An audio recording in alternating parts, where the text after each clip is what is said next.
So this is the trippiest news is I'm doing a live show in August the 15th in Melbourne, and I'd love it if you came along, even though another part of me secretly hopes no one turns up. Isn't that so fucked? It's so funny how there's a part of me that just wants to sabotage the shit out of it. It's like fear. It's like, nah, don't do this shit. What are you doing? Why are you even trying to do this shit, Darby? You've already pushed the limits by trying to write poetry and then proven that you've been able to do it, and then tried to write bullshit comedy and then proven that you've fucking been able to do it. Don't try this shit, Darby. What the fuck are you doing? Who do you think you are? Yeah, I hate the idea of imposter syndrome because we're all imposters anyway. Of course we're all imposters. You're born an imposter, and it's almost, you're blessed with imposter syndrome, and I fucking love it. It's the only reason why my first two my poems that I wrote got into Best Australian Poems in 2012 and then 2013, because I had no fucking idea what I was doing. And so this live performance, I'm hoping that it works in my favour, that I have no fucking idea what I'm doing and just try it. It could go totally shit, but I can't see like why it's going to go fucked. Even totally shit will be like watching a beautiful train crash. I was thinking about playing on the edges is where the gold is at, and playing in the middle is extremely boring. And while we need more nuance and balance in a world that feels wildly out of whack, playing on the edges is the place where you can be heard in a world that's where everyone's screaming out. And I was thinking how like it can be a bit nuts to be playing on the edge, because you almost sound one-dimensional, because there is nuance to everything. But then I was thinking, while I play on the edges, I play on one side and then I'll go and play on the other side, and I'll play on all the different sides of the edges. And if you read all my stuff all the way through, they all balance out and end up in the middle somewhere. But I try in general to play on those edges. But the thought that they all balance out, I kind of find interesting, because sometimes I'll get someone commenting on one of my posts and go, "This is a terrible take, how dare you?" And then someone will say, This is a terrible take, a rare L loss in young person's language. And I like that. I like when someone says a rare L, even though I might disagree with them. I'm glad that they've taken the time to have seen my other stuff to know that that's not my only opinion, and I have other opinions that balance out. And I'm more nuanced if you account for all the shit that I've done over a long period of time. Another thought I had was I was talking to the producer of the show, my live show that I'm putting on, Matt Hardy, and we were talking about an act that happened years ago by this comedian. This comedian got quite famous for an Australian guy who said that heterosexual guys scoring women are basically homosexual, because you're less gay if you go with another guy because they're rough and stubbly, and I'm with another guy, it's more hetero. And that's his whole act, and he got quite famous off it. And I was saying to Matt how I had exactly the same idea that I used to joke about with my brother 25 years ago, late 90s, early 2000s. And I was also saying that when an idea seems so funny and true and so good, it's often been done before, or been thought before by many different people, but it's the person who races to make it public first, they get to own it. And the person who races to make it public first, they're often the most courageous. They're the most courageous. So I feel like in a world where emotional truths, not as opposed to my truth is bullshit, but I like emotional truths. When something's emotionally true, if you're courageous enough to make the personal, I'm having 10 thoughts at once. There's a psychologist who said what's most personal is often universal. If you take the risk on saying that personal emotional truth, you'll often find that it's universal, and you'll have that, and everyone will laugh, everyone will find it true, everyone will find it interesting. But you need to be courageous to be able to do that, and it's the person who makes it public first wins it, because they're the most courageous. So it's the most courageous people I find in this day who are winning shit, and it takes crazy risk, because you might get it wrong. The most personal might not be the most universal, and you could get fucked over completely.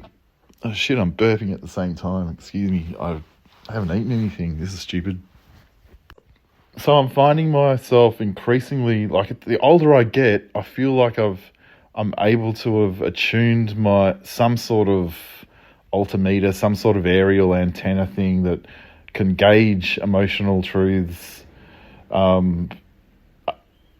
better than I've been able to in the past. And I still miss shit, but I feel like my hit miss rate is way better in terms of hitting shit these days. But anyway, another random thought is, well, it's not even a random thought, but I've been preparing heaps for this show. So it's 2 months away, but because I want to be able to do it without fucking it up too bad, I've recorded heaps of stuff, and then I'm just listening to it and drumming shit into my head, because I have the worst memory. But then I think, no, my stories, I don't have to remember my stories, because they're not lies, they're not made up, they're actual things that happen, and I can't forget them. But I still have to tell them to myself. I still have to record them. I have to put them in some sort of, almost like my stories of my stories become memories of memories, and I don't want to dilute them too much. So the whole thing, the show that I'm doing, it'll be me reading poems off either a laptop or paper, and in between those poems I'll be rambling shit, like pretty much my podcast. It'll be me talking rubbish like this between reading shit off paper. But I'm hoping to put more funny poems into the set. It's a 1 hour set, and I'm hoping that will be that'll be that. Yeah, I'm hoping that there'll be some. I'm hoping there's some laughs, but I'm not really aiming to be funny. I'm aiming to be interesting. If shit's interesting, that's fine. But if it's funny, that's even better. And Nico Dory, who goes under Flash Poetry, you can find him on Instagram, will be supporting me. Which is, I love his stuff. He's like a rap artist. He does crazy shit. He can make shit up on the spot. He's such a fast, quick-witted mind, and his poetry book is beautiful as well. And Atong Atem, who I'm not that familiar with, she was chosen by my producer, Matt Hardy. But yeah, Nico Dory under Flash Poetry. Yeah, check his stuff out. But yeah, I hope you can come. It'll be so trippy. There's a good chance that this won't be the last, but there's a good chance that it might just be. But anyway, if you'd like to leave a review for this podcast in Apple Podcasts or Spotify or wherever you're listening to this, that would be amazing. Ta. I'm sitting here with Matthew Hardy, who's been kind enough to produce me show, and a funny and clever dude. Darby Hudson lovers and listeners, I'm just a suburban Melbourne bloke, and I don't know whether you're listening interstate or overseas or somewhere within Melbourne, but like you, I somehow discovered him via the algorithm, which I'd usually detest, but on this occasion, or on the occasion where I got made aware of Darby Hudson's existence, he made me feel feels that I didn't know I could feel. And then I felt a bit squiffy in the tummy, like my mum would say. I felt a bit, I felt a bit uneasy that I was feeling, intimate experiences, or that I felt that he was able to articulate things that I wish I could think with as much clarity, or as much comedy, or as much correct, vocabulary. And so then I thought, I'm going to investigate this fella further And I've done stand-up comedy in my time here and in the UK.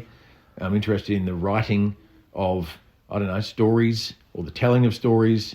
And bloody Darby, I'm sat on his couch right now with his cat scratching post behind us both. I just saw Matt's performance of his show, and it had about 250 people there. How dare you? 500. Oh, it was 500. It was fuckloads. I've never been to a show with that many people. You have so.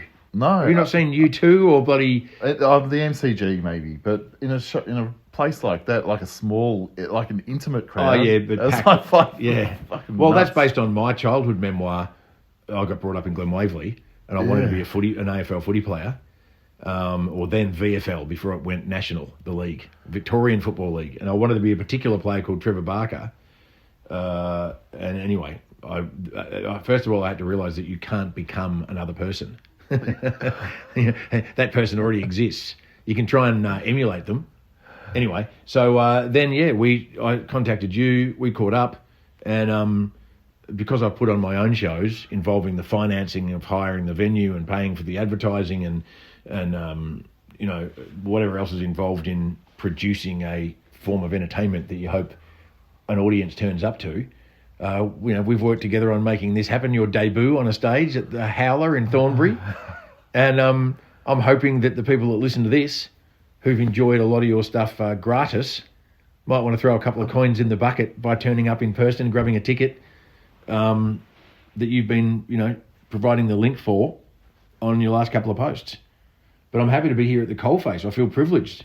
I'm sorry to the other listeners that don't have this ability to be here where it all goes on, where your brain ticks over to our benefit. Matt's sitting on my couch in my studio, in inverted commas. Very bohemian. And they say that sometimes people can look like their dogs or vice versa, but Darby looks like his house, or his house looks like him.